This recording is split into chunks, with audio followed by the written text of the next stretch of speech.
A country has no consciousness of its own past. It has absolutely no idea of the momentum of the course it's on. And it is terribly important to use the past as a guide to the future.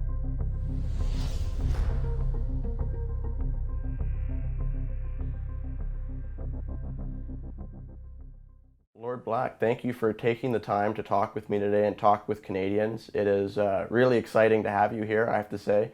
I grew up reading the National Post, the paper that you founded, and your column that you've continued to write for all of these years. And I think it's honestly one of the few sensible kind of media outlets left in the landscape right now in Canada. Thank you. So I really appreciate that. And you're also a very prolific author. We got your latest book that we're going to talk about in a little bit here about the current U.S. administration, the current U.S. president. But I also finished reading another one of your books quite recently, Rise to Greatness, History of Canada from the Vikings to the Present.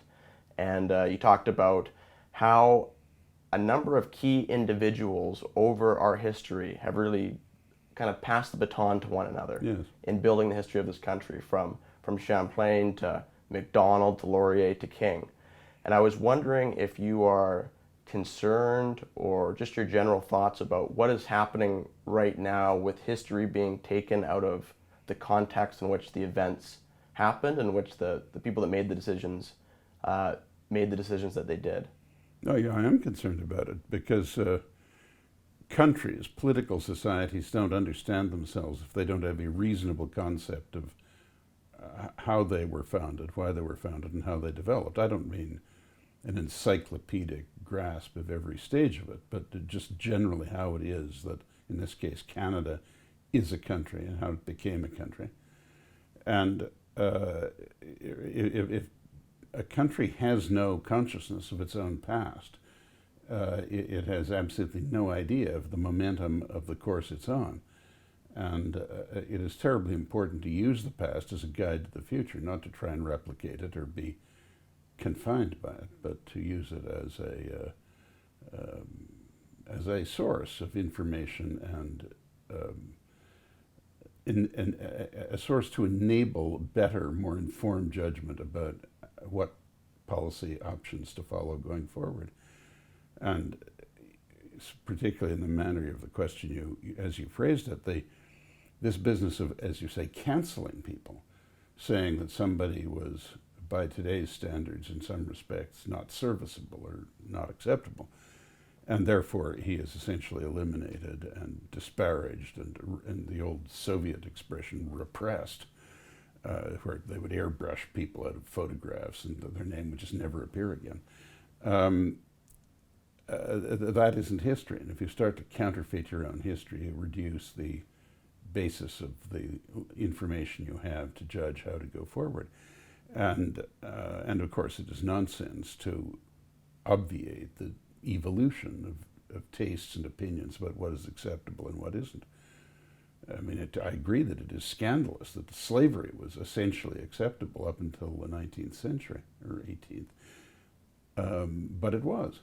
And we shouldn't, for example, this is something of an issue in the United States right now, dismiss Washington and Jefferson because they were slaveholders. But they were founders of the country, and they did many great things. We have to be a little more nuanced here. I mean, all people, no matter how virtuous they are, do have their faults, and most people, even ones whose historical legacy is not altogether positive, had their strong points. And that's as it is. I mean, we all know that. We all know that even about ourselves. We're better some days than others, and we all do things we regret. But we have to avoid these intellectual traps, such as that the perfectibility of man is possible, and that we are on a moral escalator and must wipe clean everything behind us for having been insufficiently virtuous. But that is the sort of thing you're getting to with people representing John A. Macdonald as in any way susceptible to being likened to Hitler. I mean, I've actually had demonstrators waving ridiculous placards under my nose and comparing John A. and myself to Hitler, both of us. I mean, I was flattered to be compared to John A. I could do without the comparison with Hitler, but it just shows how absurd things are. I mean, I don't think I need to elaborate on that. I mean, Hitler was, of course, a extremely important historic figure and a man of many talents, but he was an utterly evil and wicked man, and he transformed the culture of Goethe and Beethoven into a battering ram that he aimed against civilization. And of course, he murdered millions of innocent people and plunged all Europe into war. You don't compare such a person as that to John A. Macdonald, who was an altogether benign figure. And he was a scoundrel in some ways. He drank too much, and he made some mistakes, but he was a good man, and he was a constructive person. And what, as someone who knows history as you do, and I think it's safe to assume as a lover of history, to watch in your hometown of Montreal the statue of John A. Macdonald toppled and beheaded by a group of just protesters running around without consequence right in the heart of the city. How did that make you feel? It's irritating and disappointing. In fairness, I think it was not a demonstration particularly demonstrating against Macdonald himself. I believe it was disgruntled public sector employees, wasn't it? And there may have been separatist overtones to it. But they weren't particularly aiming at Macdonald on the grounds of his supposed moral turpitude. He just happened to be the person on top of the statue in Dominion Square. If it had been Jeanne Mance or Brébeuf or Maisonneuve or something, they would have knocked it down anyway. Well, I do wonder, there seems to be this obsession in Canada among that group on the far left of targeting Macdonald, and they bring up all of these reasons, from the residential schools to the policy of kind of populating the West. And yet, right there in downtown Montreal, there's also a statue of Laurier. And of course, there's many other Canadian prime ministers who have had faults if viewed through the lens of our century. So why do you think they're obsessed with Macdonald specifically? Well, I don't think they are in Quebec. I think that is more an English-Canadian problem. And I believe it's essentially because of the militant native sentiment that's so much publicized and so much in the news now. And that, of course, is a very complicated question. But I think I have to be careful. I don't want to be glib, and I haven't studied it in too much detail. But and I'm not in the mind reading business, so it's not for me to say what the motives of groups of people that I don't particularly relate to might be. But it seems to me that to some extent they're trying to get the attention of what they consider to be complacent white Canada, English and French, and other, and they think the way to do it is to assault the chief founder of the country, assault his memory, degrade him, compare him to wicked, evil, satanic figures like Hitler, preposterous though that is, and in this way to advance their cause, which, as far as I can see, is ultimately a demand that we give them the country back. We just give it all back, including everything we've added to it, and then ask from a somewhat submissive stance on what terms they're prepared to allow us to remain here. They're trying, these militants, to incite the pretense that we invaded their country, as North Korea invaded South Korea, or we were talking before the cameras were rolling, Hitler and Stalin invaded Poland in 1939.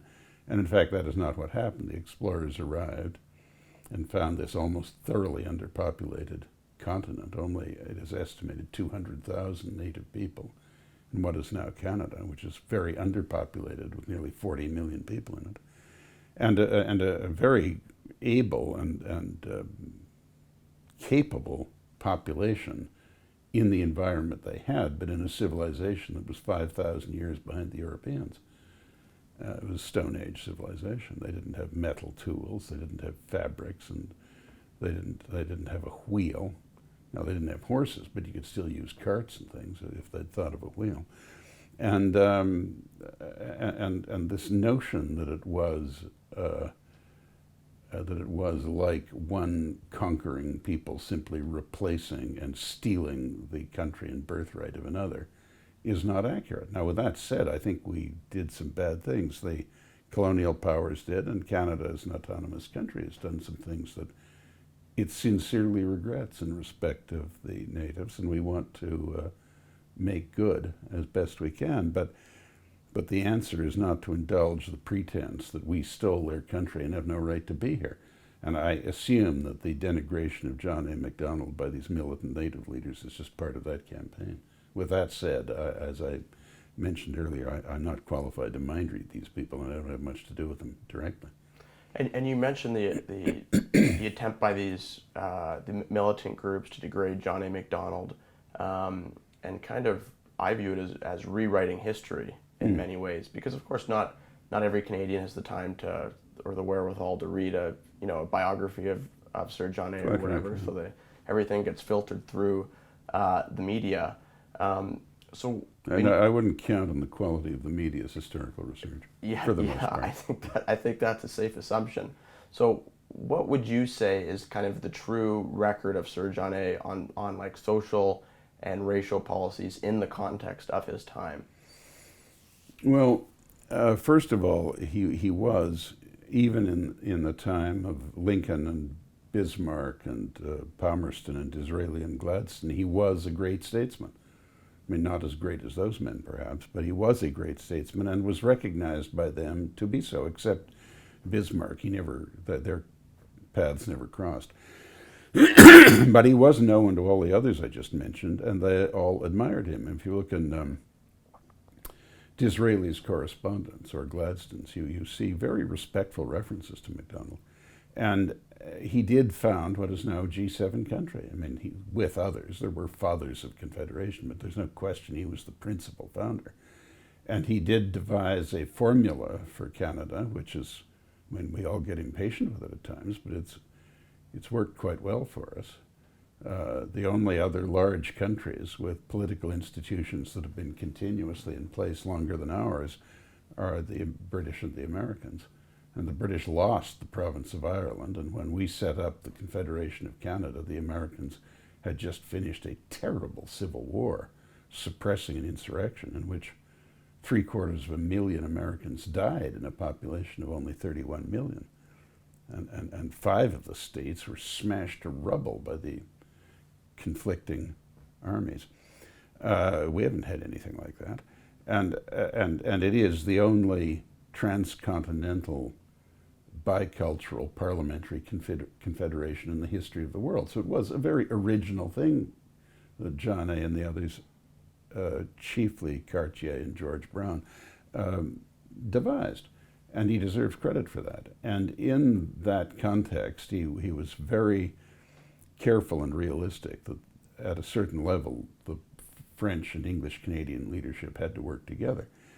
And I mean, it was a kind of an irony in Canadian history, because the so-called United Province of Canada was set up in 1840 after these Gilbert and Sullivan rebellions we had with Mackenzie and Papineau. I mean, a bunch of drunken Scots in a bar up a bit north of here, and then French-Canadian pamphleteers imitating Marat and Saint-Just and these French revolutionaries. It was all kind of comical in a way. But so the Durham report concluded that the cause of the problem was that the French Canadians wished to be relieved of the insufferable burden of being French, which of course was exactly what they didn't want. And in any case, had absolutely nothing to do with William Lyon Mackenzie and his English Canadian rebels. It was just nonsense. But out of it, Baldwin and Macdonald, the leaders of the two groups, determined to work together, build a country together, and what they really wanted was autonomy in everything except foreign policy, and they achieved that. And then Macdonald and Cartier were a generation later, and they're half a generation later, and they wanted autonomy altogether. They wanted essentially an independent country, but it had to be close enough to Britain to provide them some assurance of defense against the United States. It was a very delicate, complicated, unglamorous and unheroic, but exacting business, and it worked, and it was very skillfully done. In matters of the native people. I mean, the fact is, none of those men thought of them that much. I mean, they just weren't that prominent. They were still, I guess, the chief inhabitants of large sections of the West and North that were only gradually incorporated into Canada as territories, and ultimately most of it as provinces. Excuse me. But insofar as he thought of them, and insofar as we can tell, Macdonald wanted them to have what they wanted. Now, he sort of assumed that they wanted the benefits of more modern society, more highly developed society, and he wanted to make that available to them. To the extent they wished to retain the folkloric aspects of their own culture, he certainly had no objection to that. And I must say, while there certainly have been some officials, not so much the elected ones as civil servants exercising responsibility in these areas, who have been hostile to the natives and really wanted them to cease to be a distinct society. I know of none that actually wished death or even depopulation upon them. And certainly Macdonald, as I say, as far as I can determine, essentially wanted to find out what it is they wanted and make sure they got their share of what they wanted, like everyone else in this country. I mean, he advanced the right to vote to them, and he found it confusing between those who wished to remain on reservations and those who wished to assimilate to the rest of Canadians. But he had his allies in the native community, Poundmaker and Crowfoot, who supported him against Riel, and he was grateful to them, and he repaid them for their loyalty to the country. He himself, I don't think, had anything to do with setting up the residential schools. That was essentially conducted by the churches, and he had no idea of the abuses that went on. It must be said, and I want to be careful how I say this, because I don't mean to minimize at all the bad things that happened in those schools, but they also were almost solely responsible for enabling a large number of native people to have a long and successful life. Harold Cardinal, for example, late Indian, or so-called Indian leader, was one of the people who said that. And I remember this clearly from many years ago before it became such an immense controversy.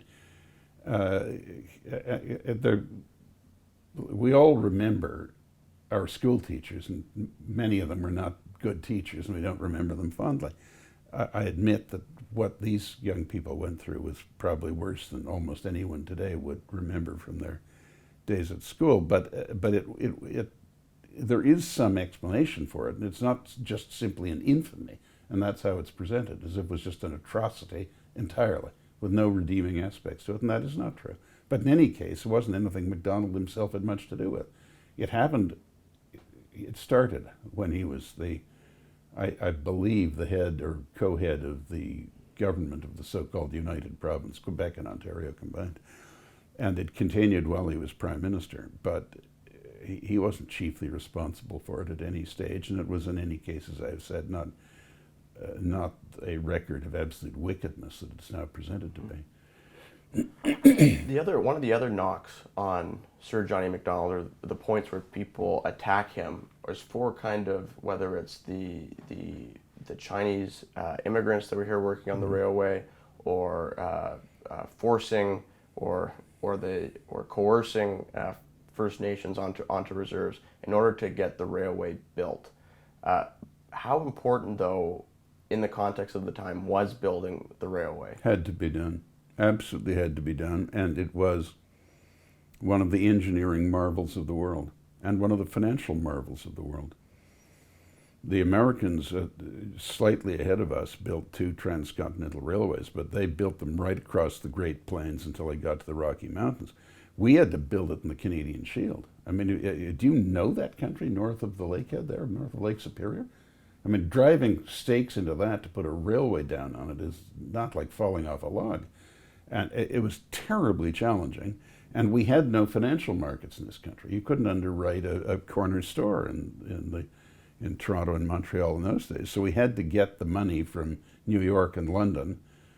And in New York, we were trying to get it from people who had financed competing railways in the United States, and in London from people who had contributed as lenders and investors to competing railways in the United States, and nobody believed it. They thought it was a harebrained idea that wouldn't work on behalf of a country that would never succeed.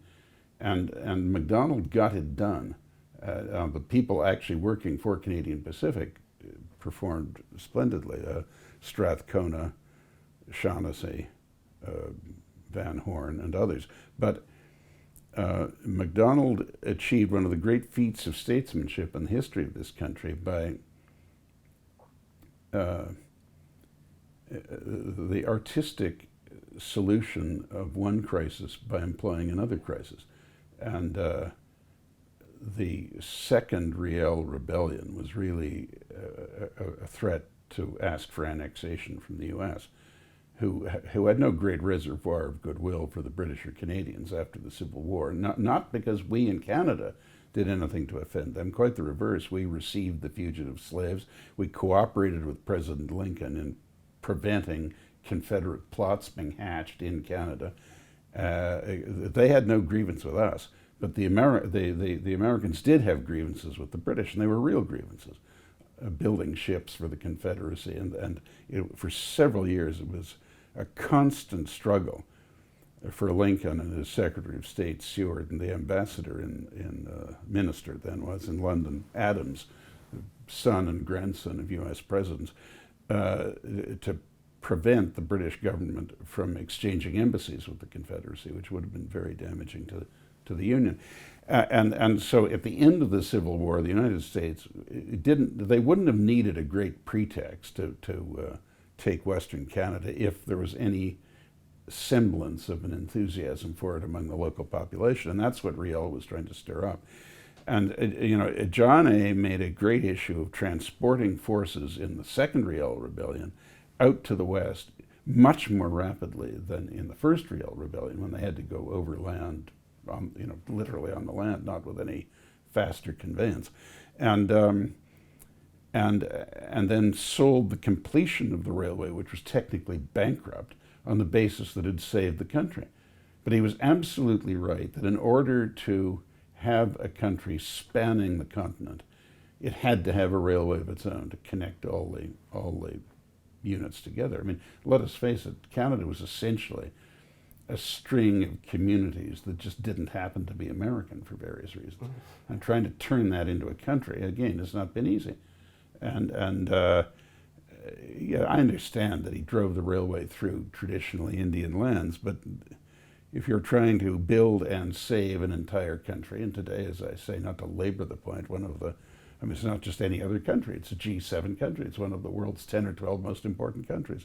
When you're trying to do that, you're entitled to the recognition of some notion of eminent domain.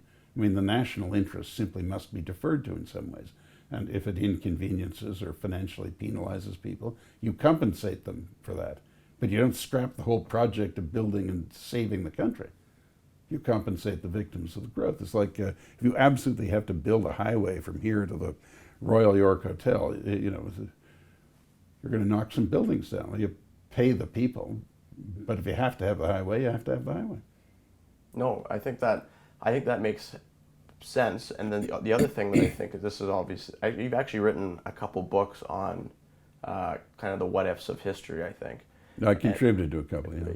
So I'm curious too, the idea that if Macdonald had built the railway and just given up on it, very likely the United States might have annexed. They would have taken everything west of the Lakehead. And the First Nations. And I wouldn't count on us holding on to what was left for too long either. And I'm guessing... Look, they could have made a deal with the British, particularly after the unification of Germany by Bismarck in 1871, when suddenly, just out of nowhere, Germany became a real threat to the British and the French, which it had not been before. I mean, Prussia was there from Frederick the Great's time and was an important power in Europe, but it didn't threaten the British or the French at all. It threatened the Austrians and conceptually the Russians, but not really. But once Germany was unified and had a very powerful economy and a very powerful army, all of a sudden America's goodwill became extremely important to the British. It was the rising power in the world, and after the Civil War. And if the Americans had been serious about it, I have always thought they could have said to the British, look, we'll take care of the Canadians. We will treat them very nicely. We'll even let the French keep their language if they want to. I mean, God knows why would they want to. That would be a view of someone like U.S. Grant. I mean, why would you want to speak French if you could speak English? But you know, if that's what they want, they can do it, and we'll compensate you in some ways. You know, we'll make a defensive alliance with you. I mean, if Britain is attacked, we'll come to your aid, and if we're attacked, you know, who's going to attack the Americans? Yeah. You know, the Brazilians, but you know, if we're attacked, you'll come to our aid. And you know, something they could have worked out something, or given them a half interest in the Panama Canal when they built it, or something like that. And the British, you know, the conservatives under Disraeli and Salisbury liked the empire and liked pitching the idea of the imperial vocation to the British voters. But the Whigs sort of liked it, Palmerston. But once it became the Liberal Party, Gladstone and Lloyd George had absolutely no use for the empire at all. They thought it was a complete waste of time, and the British didn't get anything from it. So my point is, Macdonald couldn't count, and his successors, Laurier and others, couldn't count on the British necessarily to protect them from the Americans. If the Americans really wanted Canada and were prepared, one, to compensate the British, and two, to assure the British that the Canadians would be well treated, which we would have been under any scenario. If the Americans had taken over Canada, they wouldn't have oppressed the population here. I mean, as it is, as you know, and every Canadian knows, Americans don't really understand the difference between Canada and the U.S. They don't see it. I mean, a guy in Minneapolis doesn't see a person in Winnipeg as being any different from himself, or Seattle and Vancouver. I mean, obviously it's different. You know, if somebody from Alabama has, he would feel the same about us as he would about someone in Boston. They're just different regions, you see.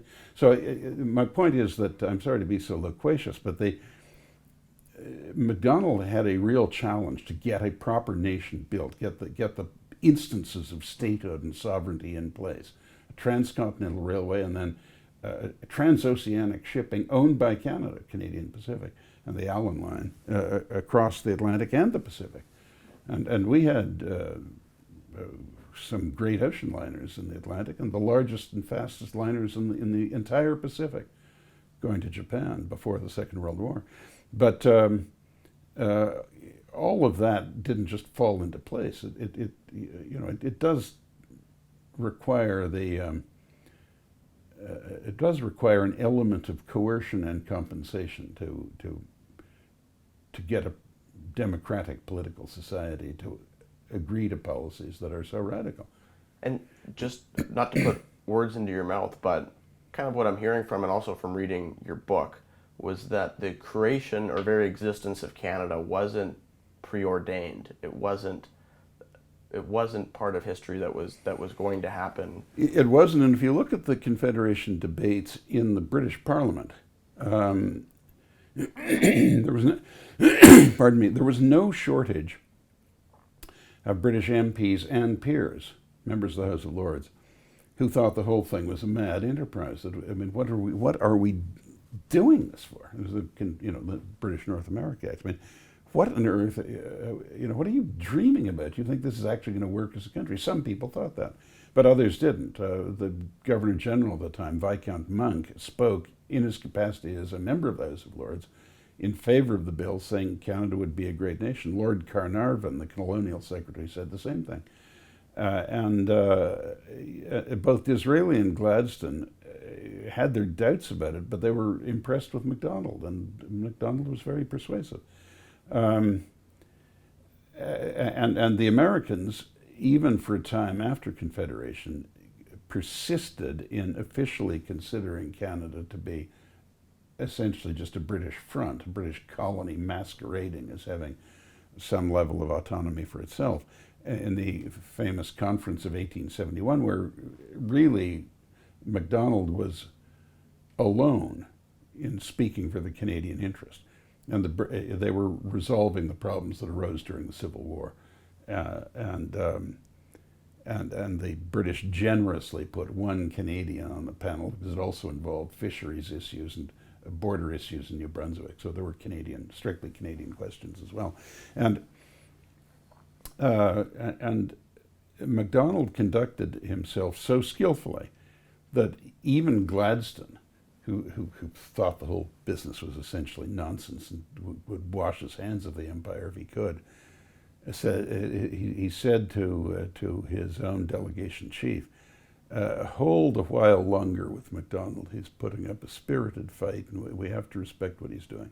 And Macdonald got concessions from the Americans. But throughout that was the Grant administration, and the Secretary of State for General Grant was a man named Hamilton Fish, who was a skilled Secretary of State. And he persisted in essentially regarding Canada as just like, indistinguishable from Scotland or Ireland jurisdiction. It was just a province of Britons, and why should the great United States of America be negotiating on a basis of jurisdictional equivalence with a bunch of colonial Canadians? I mean, as late as the 1890s, Theodore Roosevelt, and I put this in my book that you were kind enough to mention, wrote in some context or other that the Canadian is a good chap, you say, but he's handicapped because he doesn't have a real country. He's not like an American or an Englishman who has a real country. And he has to be relieved of this handicap, because if he were relieved of it, he would be just as good as an Englishman or a Canadian. I mean, it's not that Theodore Roosevelt was hostile to us. People are skeptical of things until they actually work, and Canada wasn't altogether convincing as a country until, I guess, the First World War. Now, one final question I had for you on the topic of John A. Macdonald, and also comes from your book. And I'm really interested in this discussion because I definitely came to this with a different perspective, and that was the Northwest Rebellion and Louis Riel and the trial of Louis Riel and the decision of John A. Macdonald to, I don't know if you could say it was his decision to execute him, or at least his decision not to, pretty much to stop the execution. Yeah, pretty much was. Yeah. And you were very critical of that. Yeah. Are you critical of that from a political mistake perspective, or from a ethical mistake, or moral mistake? Personally, I don't believe in the death penalty. I mean, I have no problem with someone killing someone in self-defense if it legitimately is necessary. And I have no problem with killing someone in a just war. I mean, unfortunately, that's what you do in wars. But the ceremonious taking of a life by the state, even after horrible crime, and without any doubt that the person accused committed the crime, I still don't approve of, for moral reasons. But in this case, also for political reasons, it was a terrible mistake. He was clearly, I mean, Riel was not the hero he's represented as. He was a scoundrel, he was insane, and he was corrupt financially. And he said to Macdonald quite clearly, I'll desist from all this if you just give me another bribe. He'd given him some before, you see. So he, as a hero, Riel was a hard sell. But I mean, the charge of treason in that case for natives and half-natives, Métis, was spurious, in my opinion. They had some legitimate grievances, and while Riel certainly had his faults, which some of them mentioned, even if I believed in the death penalty, I wouldn't believe in it here. I wouldn't believe in it on judicial grounds. I don't think he did things that would justify a maximum penalty, even if I approved of a death penalty in any circumstance. And two, it was a political disaster. Macdonald should have known, because he was extremely astute politically, that he was not only disincentivizing the native people from becoming too rambunctious, he was offending the French Canadians, who were 40% of the country at that point. And that and the rise of Laurier started the big shift of Quebec to the Liberal Party. And it was confirmed by the imposition of conscription in the First World War. Why do you think he did it? It isn't obvious, but I think I mean, I don't know, and as I said of other people earlier, I can't mind read, and one of the great failings of many historians is they fall effortlessly into the habit of mind reading, and they don't know. I remember my large biography of Franklin D. Roosevelt I wrote in a couple of places, He Must Have Thought, and my editor is a very brilliant man, Bill Whitworth. He was the editor of Atlantic Magazine, and it was a very good magazine for many years, and the editor for many famous writers like Robert Caro. He wrote in the margin, how do you know what Roosevelt thought? Well, the answer is I don't. I mean, he didn't write it, he didn't say it, so you don't know what he thought.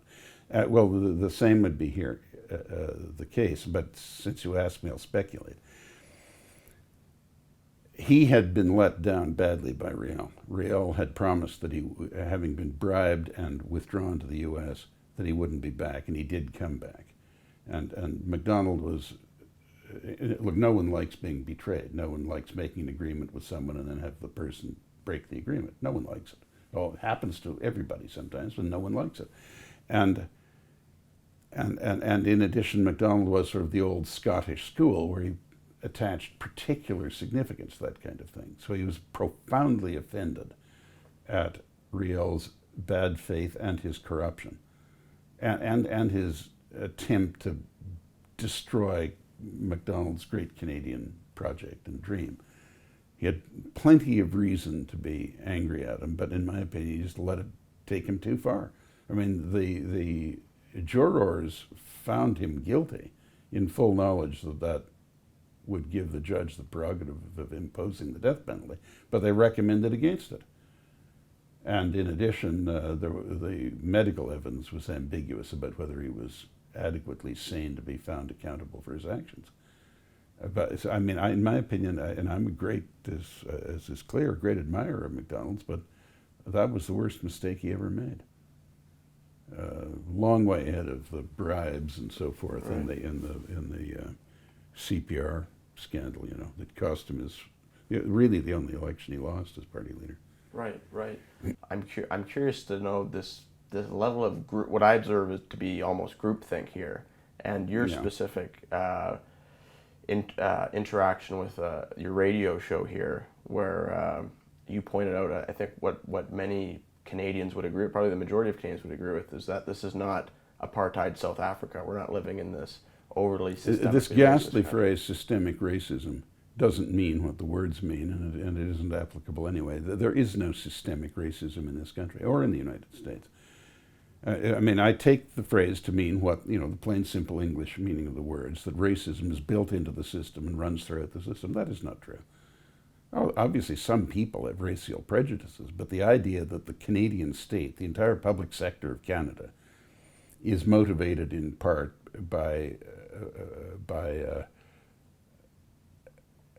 an absolute, or at least a comparative, hostility to certain ethnic or racial groups and minorities is absolutely false. I would say Canada is probably the most tolerant country in the world in that regard. And the great majority of Canadians would go to some lengths to avoid that kind of discrimination. And instead of being offended at the self-application of it, we have allowed these people to sort of point at us in the mirror and convince a great many Canadians that it is a morally rotten society because of racial prejudice. And that is complete fraud. It's not true. It's not true, and it's a terrible injustice. It is, in fact, a blood libel on Canada, all Canadians. And it just mystifies me that we have this, that there is, how should I put it, there is some subliminal method of inducing an otherwise relatively sane population to engage in non-physical self-flagellation on this scale, and it's rubbish. And you're right. I didn't say it as lengthily or in as much detail as I've just done now, but that's effectively what I said. And there's some great rebellion arose within the company that on the station I was, speaking on, to throw me out. My friend Mark Stein went out in solidarity with me. But it's absurd. I mean, it doesn't matter. I don't need them to get my voice out. I have no problem having my opinion heard if that's what I want to do. But it's just so. It's so absurd. It is stupid and unjust, and in addition, it is petty and it is futile. I mean, if they're trying to silence me, you want to silence me, you got to kill me. You can't do it by kicking me off a radio station. Yeah. I just go to another radio station if I want to. Yeah. But you know, I have more access to the media than most people. But it's just, I mean, every now and then something breathtakingly stupid happens, and that's an example of it. Well, I really appreciate you taking the time to chat with me about Johnny Macdonald and your new book. So thank you so much for taking the time to chat with me. Thanks very much, Aaron. Thank you.